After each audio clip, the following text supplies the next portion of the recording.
Good gaming, everyone. Welcome to the one and only Neutral Gaming Podcast on YouTube. You can go anywhere to hear what you want to hear, but you can only come here to hear the truth. Today, we're going to address the biases that go into hating on a really good game. I'm talking about a game called Concord. Concord is a mixture, I guess you would say, of Destiny and Overwatch, and it has its unique traits to it. But you have Sony fans who hate on this game. Now, before you say they have a right to hate on this game, here's where they don't have a right to hate on this game. They didn't hate on this game or start to hate this game after they saw gameplay. They hated this game from a teaser trailer to now.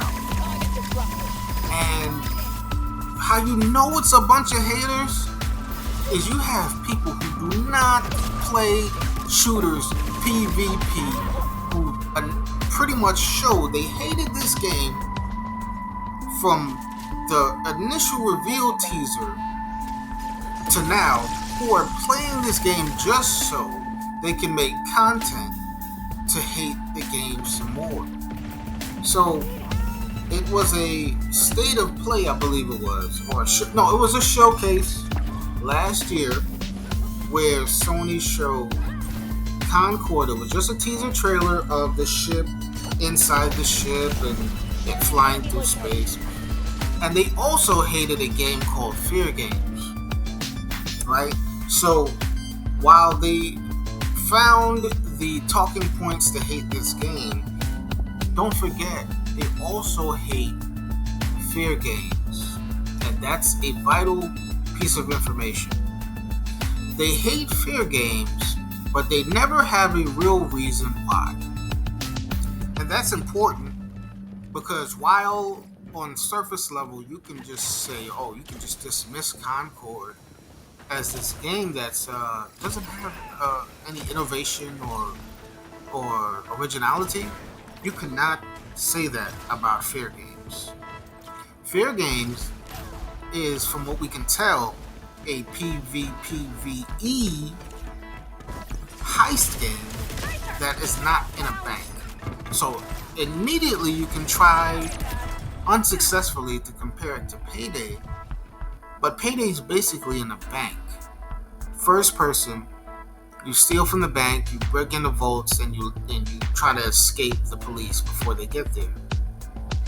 In Fair Games, there's a rival heist crew, so the rivals will be there trying to take you down, as well as the NPCs, the enemies, or whatever, security guards or whatever. And it's much more elaborate of a break-in. You don't just walk in like you do in Payday, but you walk in the bank. You have to break in first, scale up an elevator tunnel, whatever you want to call it, and then get into the right floor, and then get into the bank. An amazing description. That was an amazing description, wasn't it? It sounds amazing. And they just said, trash, because it was games as a service or multiplayer. That's it. So we're going to pretty much dismiss great games because there's diversity, right, which is another conversation. But because it's just not in the genre you want it to be. Fail. And when I spoke about Concord in previous videos, I said, how could you hate X-Defiant? How could you love X-Defiant? Because X-Defiant had a big rollout. Like, it was supposed to replace COD. That is the biggest form of adulation you can give a shooter in today's gaming environment. To say that it will replace COD? Now, how do you describe X-Defiant? it is a hero shooter. How do you describe Concord? It is a hero shooter. So they're hating on Concord for being a hero shooter while loving X-Defiant, or not having any hate towards X-Defiant, and they are raging at Concord. But why? Some say it doesn't have anything unique or innovative. X-Defiant doesn't have anything unique or innovative. There are definitely elements in Concord that are rather unique. The you know the way they use the dodge mechanic or the movement is unique. Not that Destiny didn't have dodging, but everything in Destiny was very. You didn't have a lot of access to it. Like if you dodge, you have to wait like a minute to dodge again. You know what I mean? Like something along those lines. Like you're not using the dodge as really part of the game, right? It's just the way they use dodge in Destiny, you'll forget it even is even there. That's why when you play Destiny today, you barely see people dodge, right? So you have people who hated on the game before they knew what it was. Then they try to cover their tracks later on. Some of you may know who I'm talking about, by saying, oh, I want to see what it's about. Let's check it out. I'm excited, right? So you hated it when it was first announced. Then, a couple months down the line, you're saying, oh, you want to see what it's about, just to cover your tracks. So when you ultimately hate the game at the end, you say, well, I gave it a chance. It's not true. And the reason why a lot of Sony fans hate this game is because they don't want to fail in the face of Xbox fanboys. It's all about Twitter. They get all their opinions from console wars on social media. So, whereas they know Sony's strength is the third-person movie games, right? They fear, especially with a new shooter IP, that Sony would fail, and then they have to face people like Colt Eastwood. If you don't know who that is, it's probably one of the biggest Xbox fanboys, right? They have to face people like Gaz, and they're trolling. So they get out ahead of it and disassociate with it. To one, say, well, I never had hope in this game anyway.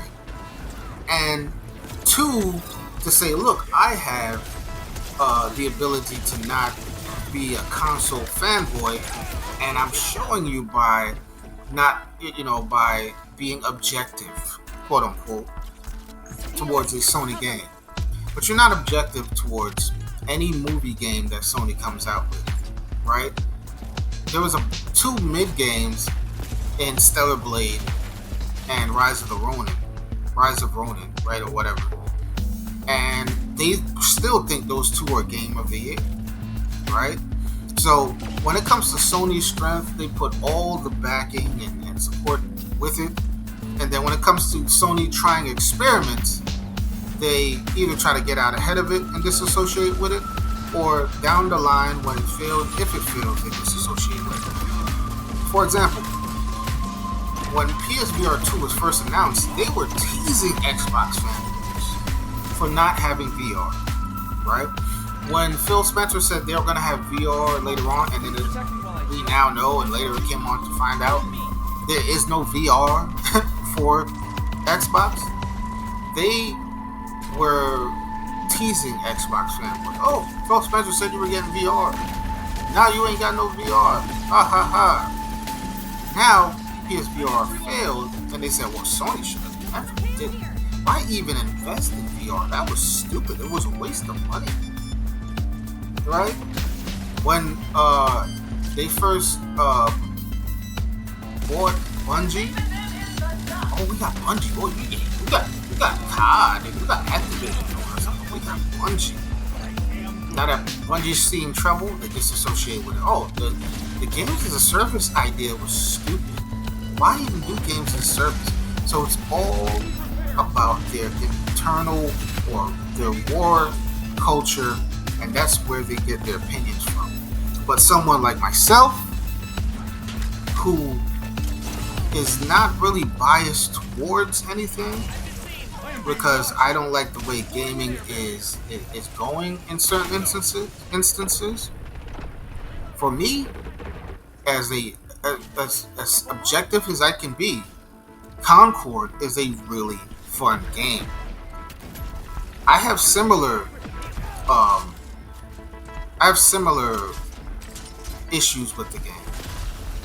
Will it have longevity? Those are questions.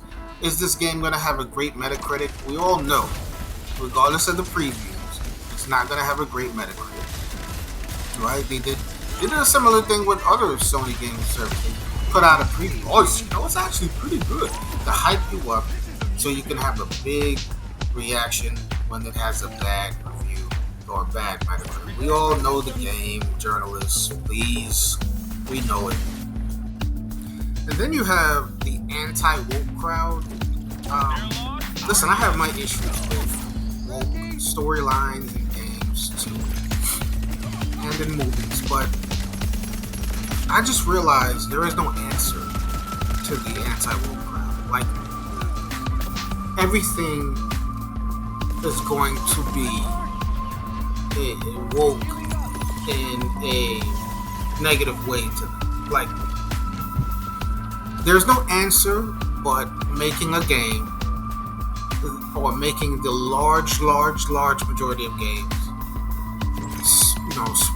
star a white protagonist, especially if it's a hero.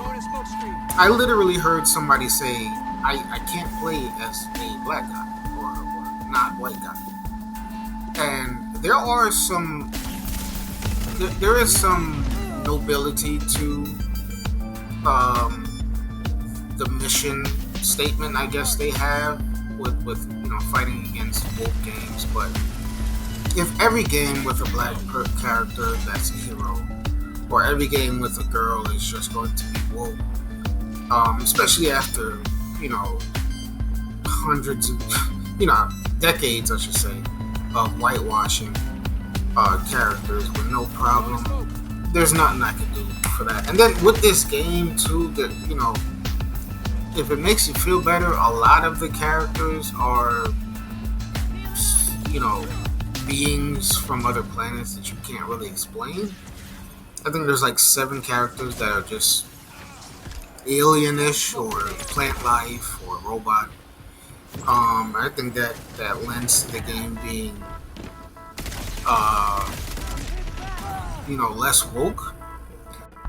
And then I find it kind of weird because Overwatch has more LGBT characters than this game, and they don't really have an issue with that. Never really spoke up about it. So, how genuine are these guys, or how many of these guys that are trashing the game for its woke characters, or how genuine are they really when they were monks when it comes to Overwatch?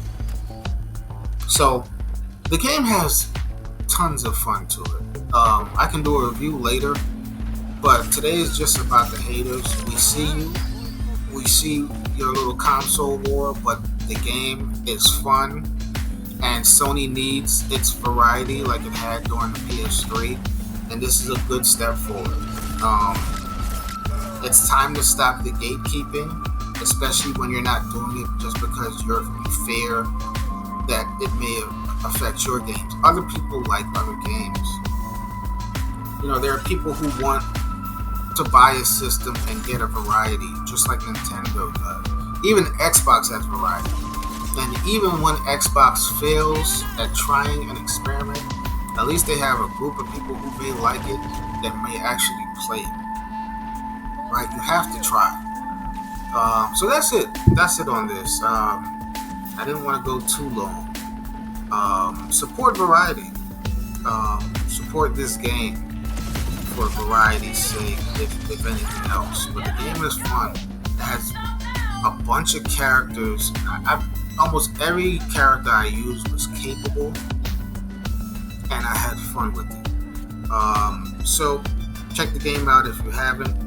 Hope you enjoyed the video, and if I have to be at you haters next for the rest of the year, I'm going to be, because you're not going to gatekeep, and not everyone's going to be quiet while you do it, just so you can win the Twitter war. Alright? Y'all enjoy your day. Have fun.